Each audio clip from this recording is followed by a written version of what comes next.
अवसर विशेष प्राली नयाँ बस्ती एयरपोर्ट काठमाडौँ।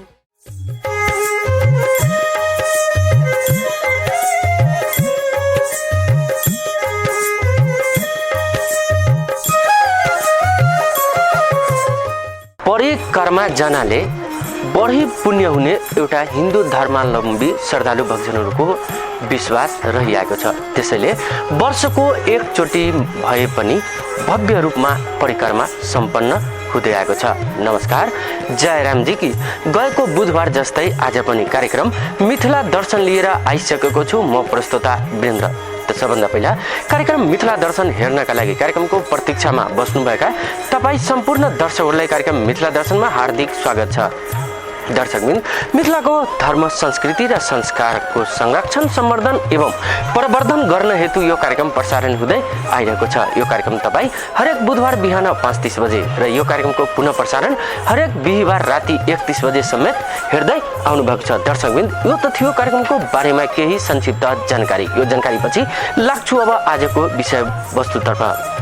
दर्शकबिन, परिक्रमा मिथिलामा खास गरी हेर्ने भने परिक्रमाको विशेष महत्त्व दिँदै आएको छ र यसको महत्त्व त छँदैछ। तर हामी परिक्रमाको करिब बीच भागतिर आइपुगेका छौँ, किनकि मिथिलामा परिक्रमा सुरु भइसकेको छ। करिब 1 हप्ता पट्दै छ अब परिक्रमा। कार्यक्रमको सुरुवातमा सबभन्दा पहिला पूर्णहात मनोकामना। प्रेम से बोलो मिथिला बिहारी की जय।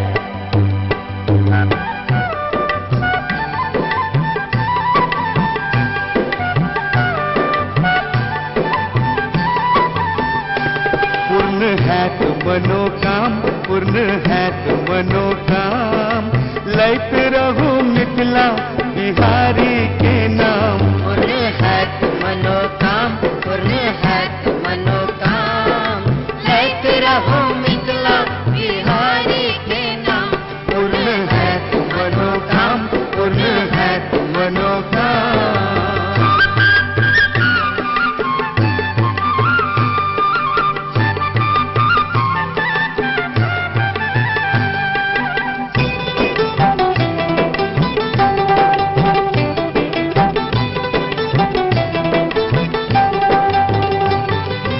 करू आहा फागुन अमावस ध्यान, करू आहा फागुन अमावस ध्यान, करू आहा फागुन अमावस ध्यान, करू आहा फागुन अमावस ध्यान। भोरे उठ पहुँच जाओ खचुरी सन गाम। पूर्ण है तो मनोकाम, पूर्ण है तो मनोकाम।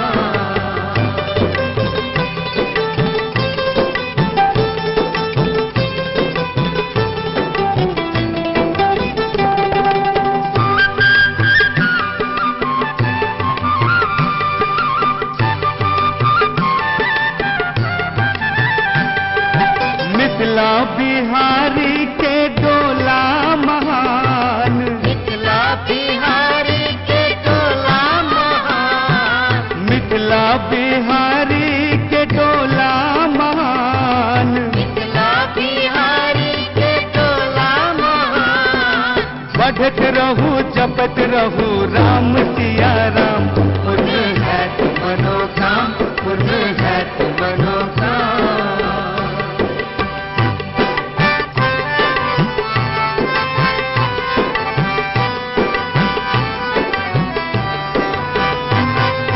पार करू ठेरा कुम्हौना के गाम, पार करू ठेरा कुम्हौना के गाम, पार करू ठेरा कुम्हौना के गाम। पार करू ठेरा कुम्हौना के गाम। राम नाम लैत चलो जनकपुर धाम। पूर्ण है तो मनोकाम, पूर्ण है तो मनोकाम।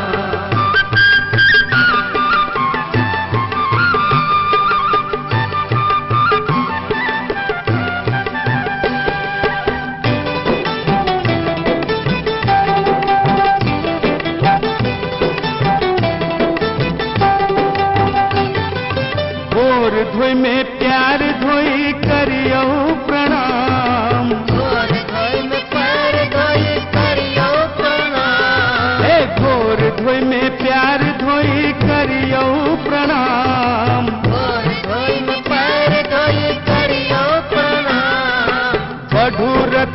सागर दिस होइत जलपान उन है मनोकाम उन है मनोकाम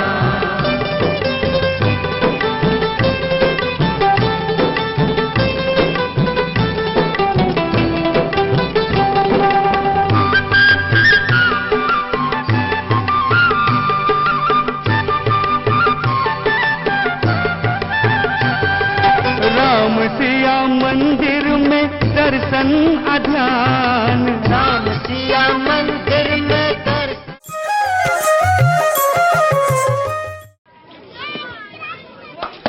आज यसको मम्मीलाई नभनी भएन तपाईको छोराले अब चाहिँ साह्रै नै दुःख दियो फाइन मैले तपाईको छोराको कुरा गरेको क्या फाइन के हो यो फाइन उत्कृष्ट एवं शुद्ध मसलाहरूको सम्मिश्रणबाट तयार गरिएको मसला फाइन मसला देख्नुभयो त फाइन मसलाको जादु जस्तो सुकै मुड पनि चेन्ज हुन्छ Asian spices and food packaging उद्योगद्वारा उत्पादन गरिएका फाइन मसलाहरू इट फाइन स्टे फाइन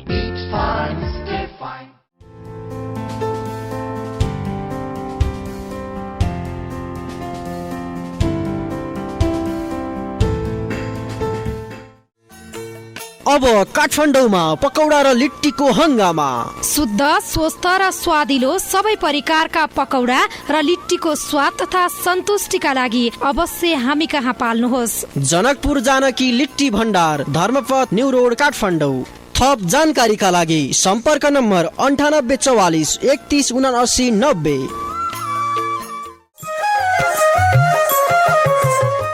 दर्शकवृन्द परिक्रमा खास गरी मिथिलाको राजधानी जनकपुर रहेको छ जनकपुरबाट सुरु हुने यो परिक्रमा सुरु भएर करिब आधा सम्पन्न समेत भइसकेको छ त्रेता युगमा रामचन्द्र महापुरुषोत्तम रामचन्द्र जीको विवाह जानकीजीसँग सम्पन्न भएपछि महापुरुषोत्तम राम 15 ठाउँमा गएर वास बसेका थिए त्यसको निरन्तरता दिनका लागि यो परिक्रमा नाम दिएर यसको थालनी समेत भएको छ मिथिला बिहारीले यसको थालनी गरेको थियो र यो अहिलेसम्म निरन्तर चलि आएको छ यो परिक्रमाको विशेष महत्त्व समेत मिथिलामा दिँदै आएको छ परिक्रमामा सहभागी हुनाले बढी पुण्य हुने एउटा हिन्दू धर्मावलम्बी श्रद्धालु भक्तजनहरूमा जनविश्वास समेत रहिआएको छ त्यसैले यो परिक्रमामा हरेक वर्ष श्रद्धालु भक्तजनहरूको संख्यामा वृद्धि समेत हुँदै आएको छ यसले सकारात्मक सन्देश दिँदै आएको त छँदैछ तर पनि मिथिलामा खास गरी हेर्ने हो भने परिक्रमा सम्पन्न हुने बित्तिकै होली पनि आउने गर्दछ दर्शकवृन्द परिक्रमा बारे समाजसेवी रामचन्द्र झा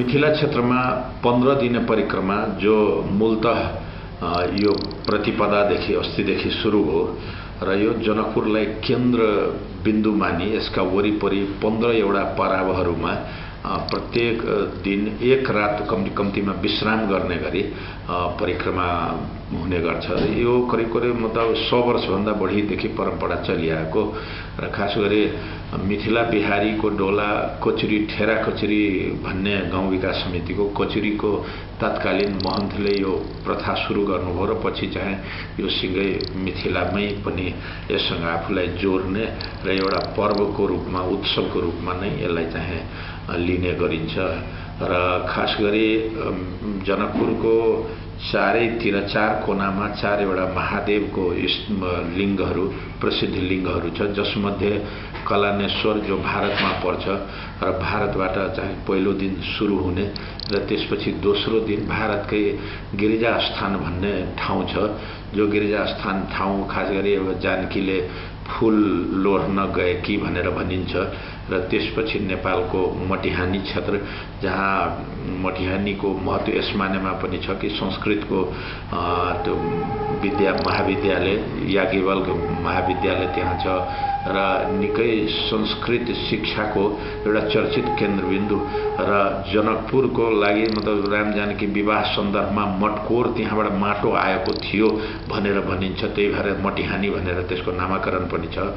त्यसपछि चाहिँ त्यसपछिको दोस्रो पडाव अर्थात् नेपालभित्रको दोस्रो पडाव जलेश्वर हो, जहाँ जलेश्वरनाथ महादेव प्रसिद्ध महादेवको मन्दिर छ र त्यो मन्दिर भएको ठाउँमा एक राति बस्ने गरिन्छ र त्यसपछि चाहिँ मरै, कञ्चनवन, ध्रुवकुण्ड लगायत मतलब त्यसपछि धनुषाधाम जो प्रसिद्ध थलो छ र त धनुषाधाम पछि सतोखर भन्ने ठाउँ छ जहाँ याज्ञवल्क ऋषिको आश्रम थियो र त्यसपछि औरही भन्ने ठाउँ छ र त्यसपछि भारतको मतलब करुणा जहाँ राम लक्ष्मणहरू आउँदा विश्वामित्रसँग आउँदा त्यहाँ विश्राम गर्ने गरेका थिए र त्यो विश्राम गरेको ठाउँ त्यो रामसागर पोखरी हो र त्यही लक्ष्मण सर पनि छ र त्यहाँ चाहिँ विश्राम गरिन्छ। त्यसपछि चाहिँ बिसौल भन्ने विश्वामित्रको आश्रम भनेर भनिन्छ र बिसौलको अन्तिम पडाव बिसौल छ र त्यसपछि कलमा पुगेर कलानेश्वर महादेव स्थान पुगेर 15 दिनको राउन्ड पुरा गर्ने र त्यसपछि अन्तःगृह परिक्रमा भनेर जनकपुर आउने र जनकपुर आएर चाहिँ त्यो समापन गर्ने र त्यो करिब फागुको दिनमा त्यो समापन हुने गरिन्छ। यसरी चाहिँ 125 वर्षको यो परम्परा हो र जो परम्परा चाहिँ जनकपुरलाई केन्द्रबिन्दु मानेर प्रारम्भ भएको र अहिले पनि लाखौं मान्छे त्यसमा 15 दिन सहभागी हुने गर्छ।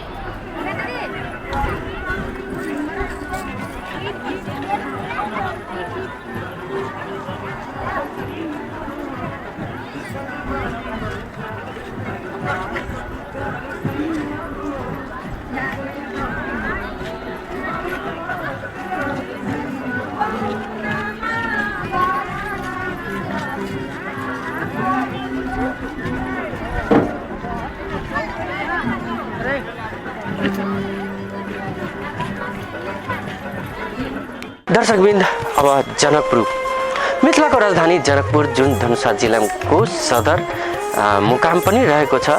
जनकपुर वास्तवमा एउटा धर्मको हिसाबले एउटा श्रद्धा भएको क्षेत्र र ठाउँ हो जनकपुर प्रति हुन त आजभोलि अति नै टीका टिप्पणी समेत हुँदै आएको छ। तर जनकपुर प्रति जे जति टीका टिप्पणी गरे तापनि जनकपुरलाई सिंगार गर्नेहरूको कुनै कमी नभए तापनि सिंगार गर्नेहरू केही त्यसबाट वञ्चित भएको देखिन्छ, अर्थात् सिंगार्नतिर लागेको देखिँदैन। आखिर किन त्यस्तो भएको होला, यसप्रति तपाईँ हामी सबैले विचार गर्नुपर्ने बेला पनि आएको छ। दर्शकबिन, जनकपुरलाई उत्थान विकास गर्न एक आपसमा र एक अर्काको सहयोग अपरिहार्य पनि रहेको छ। तर पनि यो चाहिँ कुनै न कुनै हिसाबले भइरहेको देखिँदैन। हुन त महापुरुषोत्तम रामचन्द्रजीको विवाह भएको ठाउँ हो जनकपुर। हुन त मैथिली संस्कृतिमा हेर्ने हो भने एउटा ठेट शब्दमा भन्ने हो भने महापुरुषोत्तम रामचन्द्रजीको ससुराल हो जनकपुर, जहाँ जानकीजीको बिहेबारी सम्पन्न भएको थियो। तर पनि जनकपुरको उत्थान विकास भइरहेको छैन। यसको बारेमा आफ्नो धारणा व्यक्त गर्दै जितन यादव, जनकपुरलाई सर्वप्रथम के गर्नुपर्छ, सबैभन्दा राम्रो कि त्यसलाई पर्यटन क्षेत्र बनाउनै पर्छ। किनभने पहिलादेखि पौराणिक कथामा पनि लेखिएको छ, सीता जनकको पनि त्यहीँबाट जन्म उत्पत्ति भएको, तालतल्य पनि धेरै छ। तर त्यहाँ गर्नको लागि नेपाल सरकारको पनि आयोजनाहरू स्थापित हुनुपर्छ। साथै के हुन्छ, त्यहाँको स्थानीय जनताहरूले पनि बृहत कार्यक्रमहरू सञ्चालन गर्नुपर्छ। किनभने त्यहीँको स्थानीय जनताहरूलाई पनि धेरै फाइदा हुने हो।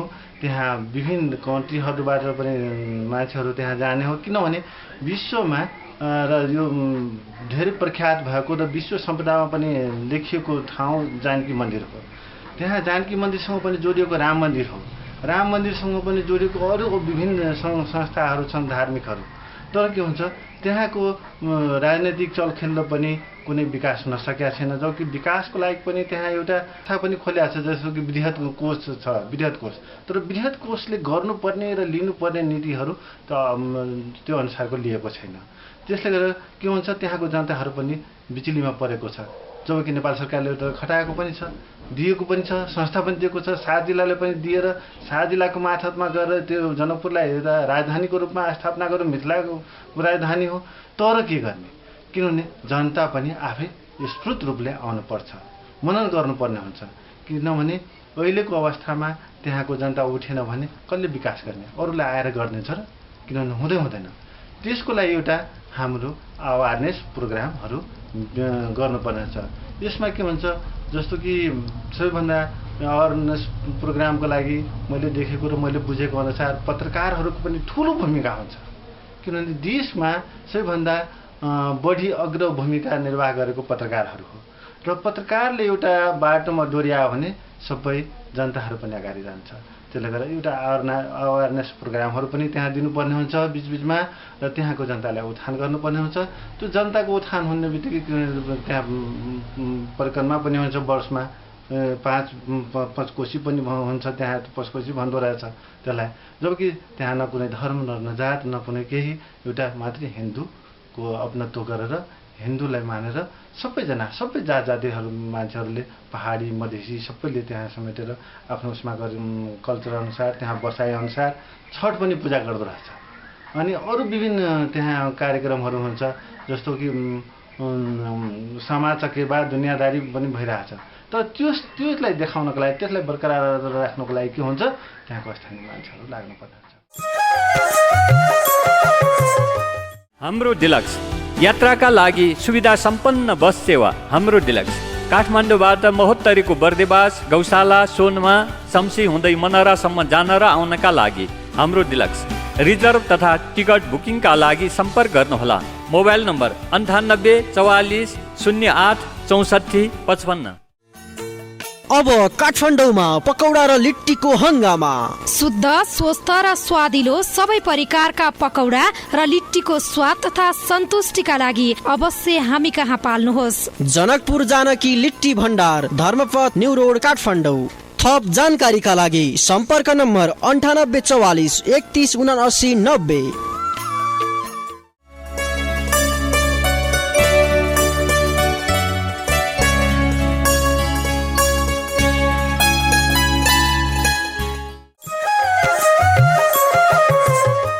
दर्शकबिन, अब हाम्रो कार्यक्रममा पालो भएको छ चर्चाको, अर्थात् शिव चर्चा।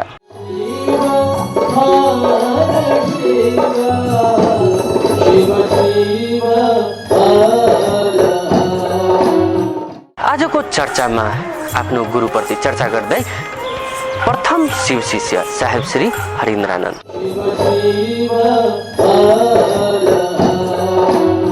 जब मैं मधेपुरा में मजिस्ट्रेट था 1982 में, तो मैंने कहना ही शुरू किया था कि शिव को आप गुरु मानिए। उसके पहले 8 साल तक मैं किसी को कहता नहीं था कि शिव को गुरु मानिए, क्योंकि मुझको भी लगता था कि यहाँ भी गोलमाल, यहाँ भी हेरा फेरी, इसलिए मैं किसी को बोलता ही नहीं था, चुप रहता था। मेरी पत्नी के अलावा कोई नहीं जानता था कि मैंने शिव को गुरु माना, मैं बोलता ही नहीं था। जबकि बचपन से लेके इस क्षेत्र में जुड़ा हूँ, कितने लोग झारखंड और बिहार में मुझसे परिचित होंगे, पूजा के मामले में बचपन से जुड़ा था, इसलिए बहुत लोग मुझको जानते थे, बहुतों को मैं जानता था। और बिहार, और उस समय झारखंड भी बिहारी था, और पूरे क्षेत्र में पिताजी का तबादला होता था, मैं भी साथ साथ जाता था। तब भी किसी को मैंने नहीं कहा कि मैंने शिव को गुरु माना है। श्मशान की साधना के भी लोग मुझसे उस बीच में मिले, मैंने नहीं कहा कि शिव को गुरु माना है। अंत में चुपचाप जाके छपरा के श्मशान में सो जाता था, बालू पर अकेले, वहाँ डिप्टी कलेक्टर था, मैं सो जाता था, किसी को कुछ बोलता ही नहीं था कि मैंने शिव को गुरु माना। जब मुझको एहसास होने लगा कि ये तो गुरु है, बिना शरीर और बिना बोले गुरु का काम करता है, और तब ये बात मुझसे नहीं रही गई ये बात, और मैंने धीरे धीरे कहना शुरू किया। तो मेरी तो शुरुआत ही है, मैंने तो शुरू ही किया है। ठीक है, ये बात बिल्कुल अलहदा है कि किसी की प्रेरणा साथ थी, कोई था जो दिख नहीं रहा था, कोई इस ओर ले चल रहा था। ले चलने वाला अगर छोड़ दे तो हम आप कोई नहीं चल सकते। अगर उस शिव की दया न हो, वो आपके गुरु दया न करें, नहीं चल सकते आप। और जिस तरह से शिव ईश्वर के रूप में हमको आपको नियंत्रित करते हैं, वो गुरु के रूप में भी शिष्य को नियंत्रित करती। ईश्वर के रूप में जिस तरह से हम आप उसकी पकड़ में हैं, गुरु के रूप में भी जैसे जैसे शिष्य भाव आवेगा आप उनकी पकड़ में जाते चले जाएंगे।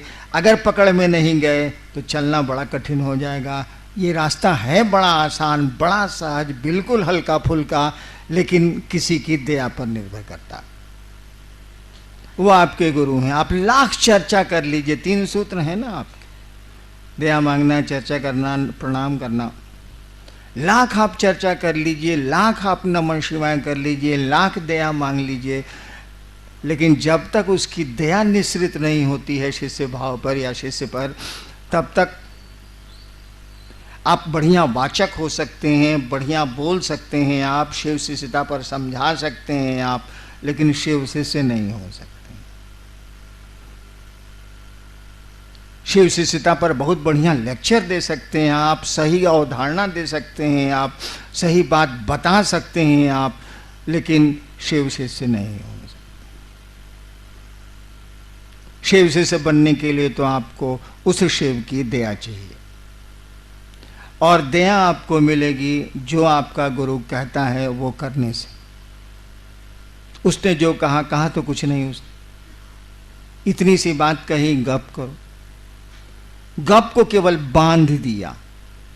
किस बिंदु पर गप करो? तो शिव गुरु हैं, ये लोगों को समझाओ, बस, और कुछ नहीं किया उसने। बाकी पहला और तीसरा सूत्र तो मैंने डाल दिए, मुझको मिले थे मैंने डाल दिए। सबसे पहले मुझको नमः शिवाय वायु वर्ग से मिला था, मैंने डाल दिया। बाद में समझ में आई बात कि खेला तो गुरु की दया का है, तो उसको पहले नंबर पर ले गए। गुरु आदेश था तो उसको दूसरे नंबर पर ले आए। अब उनकी चर्चा, शिव की चर्चा बिना उनकी दया से तो हो ही नहीं सकती है। शिष्य के जीवन के आधार ही गुरु हैं, इसीलिए पहले सूत्र में दया को रखा गया। उसको तो रखना ही रखना होगा।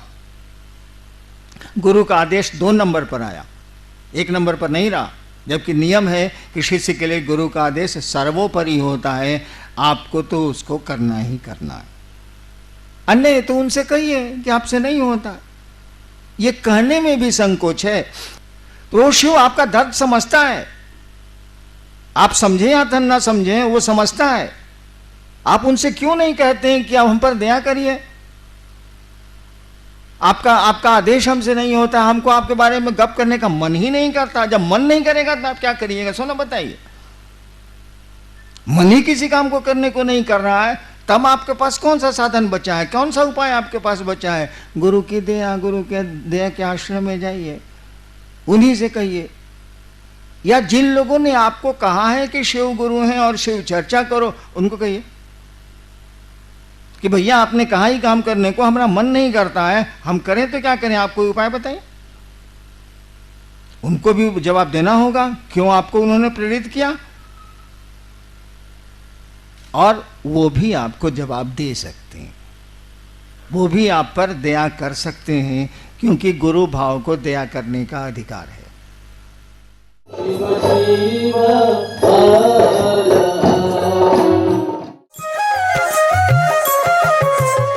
दर्शकवृन्द, अब हाम्रो यो कार्यक्रमको निर्धारित समय सकिन लागेको छ, त्यसैले आजको कार्यक्रमबाट मलाई बिदा लिनुपर्ने हुन्छ। तर आउँदो बुधबार फेरि पनि कार्यक्रम लिएर आउने वचासहित आजको कार्यक्रमबाट म प्रस्तुता वीरेन्द्र बिदा हुन्छु। नमस्कार, जय रामजी की।